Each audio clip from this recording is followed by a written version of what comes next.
Écoute, bonjour les gens engagés. Félicitations. This isn't like the first time at Place de Canada with 50 of us and the separatists behind us coming up. First of all, congratulations to Mike and to Jimmy and everybody else. I'm not going to name them all. You're not seeing a demonstration today. You're seeing a new Montreal stirring. And it is a stirring that is not merely angry, but has a new direction and has a new purpose. In 1950, in France, the country was desolate. The spirit was broken. And Charles de Gaulle asked a man named André Malraux to make a speech. And in that speech, Malraux said que chaque fissure de l'ordre établi, c'est jamais le résultat des hasards. C'est le résultat des efforts des gens déterminés de rendre compte à la vie. Vous êtes les gens déterminés, and we will bring this government to account. We are not here in the thousands and elsewhere merely to protest a piece of vile legislation. Legislation that is odieux et mesquin, that shames us as Quebecers who are inheritors of a tradition of liberalism that is unparalleled in North America. We are here because we have the most radical government ever elected in modern times in Quebec that has no policies. So in trying to solidify its base, it attacks the most vulnerable. What is Bill 14's main goal? Nothing but segregation and marginalization. We cannot accept as Montrealers, who a quarter mile from here at Place des Arts are celebrating the 50th anniversary of Martin Luther King's speech. We will not accept what he called government from whose lips drip the words of nullification and interposition. That is beyond the pale. We cannot accept a government qui attaque les plus vulnérables. We cannot accept a government qui attaque notre soldat dans les forces canadiennes. We cannot accept a government or a law qui prend les droits et les opportunités de nos jeunesse et serrer leurs opportunités. And more than anything, we will not accept second-class status and segregationist rhetoric for 1.5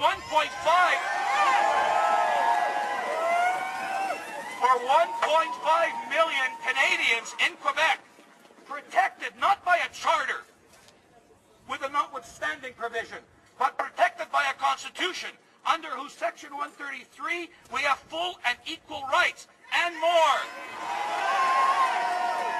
And more. This is not about rhetoric. We must leave here today, each of you as ambassadors, each of you to your networks, so that the next demonstration is 10,000 strong, and the one after that is 40,000 strong, and that will demand certain things of our governments, both provincially and federally. Two things in particular. The time for reasoned debate, obviously, with this government is over. When, during an election, you have intelligent, cosmopolitan people that the PQ ministers are, don't kid yourselves. They know that what they're doing is wrong. But when they start talking about counting heads on the island of Montreal, that is segregation. We do not accept that. We can no longer merely voice displeasure and go home and grumble. There are two things that we can do that we have not tried in 30 years of what is nothing but a civil rights struggle, and that is the wording and the message and the metaphor we need. The first is a call on the federal government that has a civil rights division in the Department of Justice to protect our Section 132 rights as Canadians.